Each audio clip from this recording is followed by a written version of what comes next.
Hello guys, welcome to കാസ്ട്രോളർ media. ഇന്നിവിടെ review ചെയ്യാവുന്ന പടത്തിൻ്റെ പേര് ബബ്ബ. പടത്തിൽ അഭിനയിച്ചിരിക്കുന്നത് ദിലീപ്, പിന്നെ ലാലേട്ടൻ, പിന്നെ ശരണ്യ പൻവനൻ, പിന്നെ ഫഹീം സഫർ, വിനീത് ശ്രീനിവാസൻ, ധ്യാൻ ശ്രീനിവാസൻ, ബൈജു സന്തോഷ്, സിദ്ധാർത്ഥ് ഭരതൻ, പിന്നെ നൂറിൻ ഷെരീഫ്, പിന്നെ ചില പേര് മറന്നതിലൂടെ അങ്ങനെ, പിന്നെ അശോകൻ, സാൻഡി മാസ്റ്റർ, ബാലു വർഗീസ്, പിന്നെ കോട്ടയം പറഞ്ഞ നടത്തി പോയി ഗോകുലം ഗോപാലൻ, പിന്നെ ശ്രിയാസ് ഖാന്, പിന്നെ ഒരു ക്യാമിയുണ്ട് ക്ലൈമാക്സ്, നോട്ട് ക്ലൈമാക്സിൻ്റെ പോസ്റ്റ് ക്രെഡിറ്റ്സ്. ആളുടെ പേര് ഞാൻ തൽക്കാലത്തിൽ പറയാണ്. അത് റൂമേഴ്സിലൊക്കെ ഒന്നാണ്, എന്നാലും ഞാൻ പറയാണ്. ആരും പുറത്തു വിട്ടിട്ടില്ല, അതുകൊണ്ട് നമ്മൾ പുറത്തു വിടുന്നു. ഞാൻ ഈ സ്പോയിലേഴ്സൊക്കെ കൊടുത്തിടുന്ന ആർട്ടിയൻസാണ്.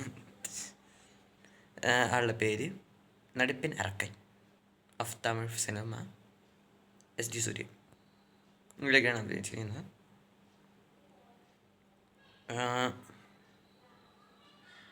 പാടം ഡയറക്റ്റ് ചെയ്തിരിക്കുന്നത് ധനഞ്ജയ് ശങ്കർ എന്ന് പറയുന്ന ആളാണ്. പ്രൊഡ്യൂസ് ചെയ്തിരിക്കുന്നത് ഗോകുലം ഗോപാലൻ. പിന്നെ written and screenplay by Noorin Shereef and Faheem Safar. രണ്ടുപേരും കപ്പിൾസാണ്. രണ്ടുപേരും കല്യാണം കഴിച്ചവരാണ് ഒരുമിച്ച്. എന്താ ഉദ്ദേശിച്ചതെന്ന് വെച്ചാൽ വെഡിങ് കപ്പിൾസ്. രണ്ടുപേരും ഒരുമിച്ച് കല്യാണം കഴിച്ചിട്ട് കുറച്ച് നാളായി. രണ്ടുപേരും നിങ്ങൾക്ക് അറിയായിരിക്കും. ഒരാൾ അഡാർ ലവ് എന്ന് പറഞ്ഞ സിനിമയിലൂടെ ഹിറ്റാണ് നൂറിൻ ഷെരീഫ് എന്ന ആളാണ്. ഷെരീഫ് പിന്നെ ഫഹീം സഫർ അറിയായിരിക്കില്ല, മറ്റേ ജൂൺ സിനിമ കണ്ടിട്ടുണ്ടെങ്കിൽ അറിയായിരിക്കും. ഇവർ രണ്ടും ദമ്പതികളാണെന്നാണ് ഉദ്ദേശിച്ചത്, വേറെ ഒന്നല്ല. ഇവരാണ് സിനിമയുടെ റൈറ്റിംഗ് സ്ക്രീൻ പ്ലേ ചെയ്യുന്നത്. പിന്നെ ഇതിൻ്റെ എഡിറ്റ് ചെയ്തിരിക്കുന്നത് Ranjan Abraham, cinematography Armo, makeup department Ron Xavier, Venkit Sunil, costume designer, പിന്നെ ആക്ഷൻ ഡയറക്ടർ കലൈക്കൻസൺ മാർക്കോൻ്റെ ചെയ്ത അദ്ദേഹമാണ്. പടം എങ്ങനെ ചോദിച്ചോ?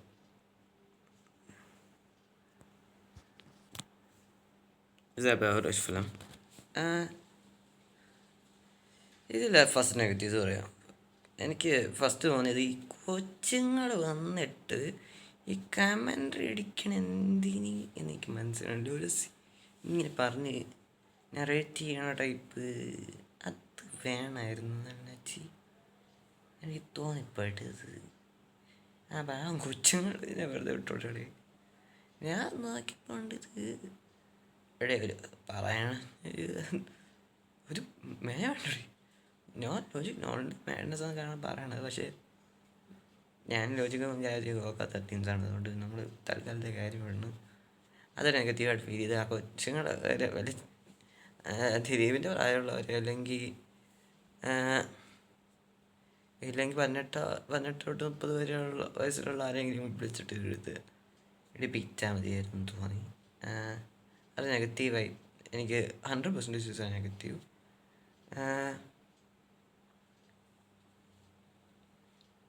പിന്നെ എനിക്കിതിൽ ബോറിങ്ങായിട്ട് ഫീൽ ചെയ്തത് നോബി ആണ് സിനിമയിലുണ്ട്. അങ്ങനെ ക്യാരക്ടർ കട്ട ഷോക്കായി പോയി. അങ്ങനെ തള്ളടിക്കാണ്ടെന്ന് വന്നാണോ എന്ന് എനിക്ക് തോന്നിപ്പോയി. അങ്ങനെ ഷോക്കായി പോയി. പിന്നെ ഈ ബൈജു സന്തോഷിൻ്റെ ക്യാരക്ടറിൻ്റെ ബിൽഡപ്പ് സഹിക്കുന്നതിനപ്പുറമാണ്. അയ്യോ, ബട്ട് ക്യാരക്ടർ ഓക്കെ, ബട്ട് ആ ബിൽഡപ്പ് വേണ്ടായിരുന്നു. ബിൽഡപ്പ് ഇല്ലായിരുന്നു. സമാധാനം ഉണ്ടായിരുന്നു. അതൊക്കെയാണ്. പിന്നെ സിനിമാറ്റോഗ്രഫി കിട്ടുക ചില സീനിൽ, പ്രത്യേകിച്ച് ക്ലൈമാക്സ് ഫൈറ്റിൽ കുറച്ചും കൂടി മെനയാക്കായിരുന്നു തോന്നി സിനിമാറ്റോഗ്രഫി. പിന്നെ ഒരു സീനിനും കൂടി എനിക്ക് സിനിമാറ്റോഗ്രാഫി മര്യാദയ്ക്കാക്കായിരുന്നു തോന്നി. എന്താണെന്ന് വെച്ചാൽ ഇതിൽ ഫൈറ്റ് ഉണ്ട് നമ്മുടെ ബാലു വർഗീസിന്. ആ ഒരു ഫൈറ്റ് ഇതിൻ്റെ സിനിമാറ്റോഗ്രാഫി കട്ട മോശമായിരുന്നു കേട്ടോ. തോന്നടേ അത് ഓക്കെ, എന്തായാലും ഈ സിനിമയിൽ ഇതിൽ വേണം നായകൻ അങ്ങനെ ദിലീപും ലാലേട്ടനും ഉണ്ട്. അപ്പോൾ ഇവർ രണ്ടുപേർക്ക് ഇമ്പോർട്ടൻസ് കൊടുത്തിട്ട് കാര്യമില്ലല്ലോ എന്ന് പറഞ്ഞിട്ട് ആണ് ഫൈറ്റ് വെച്ചത് മനസ്സിലായി. പക്ഷെ അതിൻ്റെ സിനിമാറ്റോഗ്രാഫി മര്യാദയ്ക്ക് വെക്കിയിരുന്നെങ്കിൽ അതിനിടയിൽ ആ ഫൈറ്റിനിടയിൽ ഇടയ്ക്ക് വാർ ടൂവിൽ മറ്റേ നിങ്ങൾ ശ്രദ്ധിച്ചിട്ടുണ്ടോ? നിങ്ങൾക്ക് വാർ ടു ഇഷ്ടമുള്ളവരോടാണ് ഞാൻ പറയുന്ന കാര്യം. എന്താ, ഞാൻ വാർ ടു ഇഷ്ടപ്പെട്ട ഒരാളാണ്, അതുകൊണ്ട് ആണ് ഈ കാര്യം പറയണത്. അതിൽ മറ്റേ നമ്മുടെ ഋത്തിക് റോഷനും ജൂനിയർ NTR ഒരാളെ കൊല്ലാൻ വേണ്ടിയിട്ട് ഒരു റെഡ് ലൈറ്റുള്ള ഒരു സ്ഥലത്ത് എന്നിട്ട് ഷോട്ട് ഗണ്ണും പിടിച്ച് നിൽക്കുന്നുണ്ട്. അതേമാതിരിയൊക്കെ ആണ് ആ സീൻ ചെയ്യണം. മീൻസ് മറ്റെല്ലാം മാതിരി ഒരു ചിരിയും കൂടി ആയിരുന്നെങ്കിൽ കറക്റ്റ് കോപ്പി എന്ന് പറയായിരുന്നു. അതിന് ഇൻസ്പയർ ആയിട്ടാണ് സീൻ എടുത്തതെന്ന് എനിക്ക് തോന്നി. പിന്നെ അതിലൊരു പാട്ടുണ്ട്, അഴിഞ്ഞാട്ടും പാട്ട് നാരടിയുടെ ഒരു ഇത് തോന്നി ചെറുതായിട്ട്. പക്ഷേ അതിൻ്റെ അത്രയും വന്നില്ല, അതിൽ അത്രയും വരാൻ നോക്കില്ല. ബിക്കോസ് അതിൽ അഭിനയിച്ചത് മീൻസ് നാരടി പാട്ടിൽ അഭിനയിച്ചത് വിജയാണ്. അത് കമ്പോസ് ചെയ്തത് അനിരുദ്ധാണ്. അപ്പോൾ ഇതിൽ അനിരുദ്ധ് അപ്പം അത് ആ ഒരു ഓറ ലാലേട്ടനും ദിലീപിനും പറ്റില്ല. അത് ഷാൻ റഹ്മാൻ ശ്രമിച്ചാലും പറയാൻ മറന്നുപോയിട്ട് ഇതിൻ്റെ മ്യൂസിക് ചെയ്തിരിക്കുന്നത് ഷാൻ റഹ്മാനും പിന്നെ ഇതിൻ്റെ BGM ചെയ്തിരിക്കുന്നത് നമ്മുടെ ആരുടെ പേര് പറഞ്ഞാൽ ഗോപി സന്തറാണ് ഇതിൻ്റെ BGM ചെയ്യുന്നത്. BGM കഷ്ട ബോറ് കേട്ട കൂടുതൽ എനിക്ക് ആകെ അതിൽ BGM എനിക്ക് നല്ല ഇഷ്ടപ്പെട്ടു. ബോസ് ക്രെഡിറ്റ് സീനിലും പിന്നെ ലാലേട്ടൻ്റെ BGM വാസ് സൂപ്പർബ്. പിന്നെ ലാസ്റ്റ് S.J. സൂര്യ വരുന്ന സീനിൽ ഉള്ള BGM അത്യാവശ്യം നൈസായിരുന്നു. അല്ലാതെ ഒന്നും BGM it's not worth for me. പിന്നെ ഈ സിനിമയിൽ അത്യാവശ്യം ഇത്രയൊക്കെയാണ് എനിക്ക് നെഗറ്റീവായിട്ട് തോന്നുന്നത്. ആ പാട്ട് ഷോ എന്ന് ഞാൻ പറയുന്നില്ല, ബട്ട് അതിൻ്റെ അത്രയും ശ്രമിക്കരുതായിരുന്നു എന്നാണ് തോന്നിയത്. ഇറ്റ്സ് അത് നെഗറ്റീവല്ല, എനിക്ക് ആകെ നെഗറ്റീവായിട്ട് ഫീൽ ചെയ്തു. ഒന്ന് ചേട്ടൻ്റെ ക്യാരക്ടറിന് കൊടുത്ത ബിൽഡപ്പ്, പിന്നെ നാബിക്ക് നബിയുടെ സീനിൽ നബിയുടെ ക്യാരക്ടറിൻ്റെ ആവശ്യമില്ല എന്ന് തോന്നി. വേറെ ആർക്കും ചെയ്യിപ്പിക്കായിരുന്നു തോന്നി, അതാണ് ഉദ്ദേശിച്ചത്. പിന്നെ ഞാൻ പറഞ്ഞില്ലേ സിനിമാറ്റോഗ്രാഫി മറ്റേ ഫോറസ്റ്റിലാണ് ക്ലൈമാക്സ് നടക്കുന്നത്, ഫൈറ്റ് നടക്കുന്നത്. അപ്പോൾ ആ സീനിൻ്റെ സിനിമാറ്റോഗ്രാഫിയും പിന്നെ ഈ ഒരു ചെറിയൊരു കഥാപാത്രം ചെയ്യുന്ന ആളാണ് ബാലു ഈ സിനിമയിൽ. എന്നാലും അങ്ങേർക്ക് ഒരു ഫൈറ്റ് കൊടുക്കുമ്പോൾ ആ ഒരു ഫൈറ്റിൻ്റെ സിനിമാറ്റോഗ്രാഫി കുറച്ചുകൂടി മര്യാദക്കായിരുന്നു എന്ന് തോന്നി. അത് പോലീസ് സ്റ്റേഷനിലും കൂടിയാണ് നടക്കണം കേട്ടോ, അത് വേറെ പറ്റി. അപ്പോൾ ആ ഒരു സീനിൻ്റെ സിനിമാറ്റോഗ്രാഫി മര്യാദക്കായിരുന്നു തോന്നി. മീൻസ് സിനിമാറ്റോഗ്രാഫി വെച്ച് നോക്കുകയാണെങ്കിൽ സിനിമയുടെ കട്ട ആവറേജാണ്. മീൻസ് സിനിമാറ്റോഗ്രാഫി കട്ട ആവറേജാണ് സിനിമയിൽ. അല്ലാതെ ഒന്നും എനിക്ക് നെഗറ്റീവ്സായിട്ട് ഫീൽ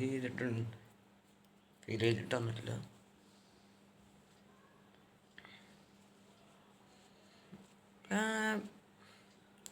ഇനി ഹൈലി പോസിറ്റീവ്സ് പറയുകയാണെങ്കിൽ ലാലേട്ടൻ്റെ cameo and S.J. Suryah's cameo and post credit scene, പിന്നെ പാട്ട്. ഇതൊക്കെയാണ് എനിക്ക് പേഴ്സണലി ഹൈലി പോസിറ്റീവ്സായിട്ട് ഫീൽ ചെയ്തത്. ദിലീപ് ഏട്ടൻ്റെ ജസ്റ്റ് പോസിറ്റീവാണ്. അപ്പോൾ പറയാൻ മറന്നിട്ട് ഇതിൽ നമ്മുടെ ഡാൻസ് കൊറിയോഗ്രഫി അഴിഞ്ഞാട്ടം പാട്ടിന് ചെയ്തിരിക്കുന്നത് ഇത് സാൻഡി മാസ്റ്റർ തന്നെയാണ്. ഇത് സാൻഡി മാസ്റ്റർ ഉണ്ട്, ഇത് വേറെ കാര്യം. ഭയങ്കര മീൻസ് സാൻഡി മാസ്റ്റർ ദിലീപേട്ടൻ്റെ കൂടെയുള്ള ആളാന്ന് പറയുന്ന ട്വിസ്റ്റ് ഉണ്ട്, അത് അത്യാവശ്യം നൈസായിരുന്നു. പിന്നെ references it's A highly positive. അതൊരു തലപതി റെഫറൻസ്, പിന്നെ പഴയ കാറുകളില്ലേ മറ്റേ CID മൂസയിൽ രാജമാണിക്യം, പിന്നെ ഗില്ലിയിലെ ജിപ്സി, ഇങ്ങനെ ഒരുപാട് റെഫറൻസ് ഇങ്ങനെ കാണിച്ചു പോയിട്ടുണ്ട്. പിന്നെ മറ്റേ വാളയാർ മറ്റേ റൺവേയിലെ റെഫറൻസ്, അങ്ങനെ ഒരുപാട് സീൻസ്. പിന്നെ മറ്റേ മീശാദല്ല സലീം കുമാറിൻ്റെ ക്യാരക്ടർ റെഫറൻസസ്. ആ ക്യാരക്ടർ വരുന്നുണ്ട്, അത് വേറെ കാര്യം. സലീം കുമാർ ഉണ്ട് സിനിമയിൽ, അദ്ദേഹം നൈസായിട്ട് അദ്ദേഹത്തിൻ്റെ ക്യാരക്ടർ പോസിറ്റീവ്. ഫ്ലാഷ് ബാക്ക് പിന്നെ നിയറുടെ 2 ഫ്ലാഷ് ബാക്ക് ഉണ്ട് സിനിമയിൽ. ഒന്നൊരു ഇമോഷണലാണ്, പിന്നെ വേറൊരെണ്ണത്തിലാണ് കൂടുതലായിട്ട് ലാലേട്ടനെ കാണിച്ചിരിക്കുന്നത്. അപ്പോൾ രണ്ടാമത്തെ ഫ്ലാഷ് ബാക്കിൽ, അപ്പോൾ ആ ഒരു ഫ്ലാഷ് ബാക്ക് ഇറ്റ്സ് ഗുഡ്.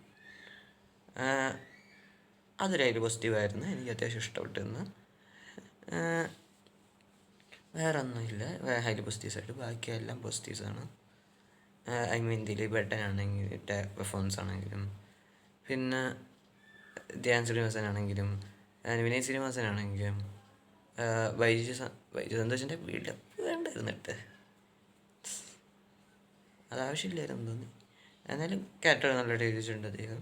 പിന്നെ ഫൈൻ സഫർ ആണെങ്കിലും എന്താ സ്റ്റോറി വലുതായിട്ടൊന്നുമില്ല, ഫാൻ ബോയ് സിനിമയാണ്, അതുകൊണ്ട് ഒരു സ്റ്റോറി ഒന്നും വിചാരിച്ചുകൊണ്ട് പോകണ്ട.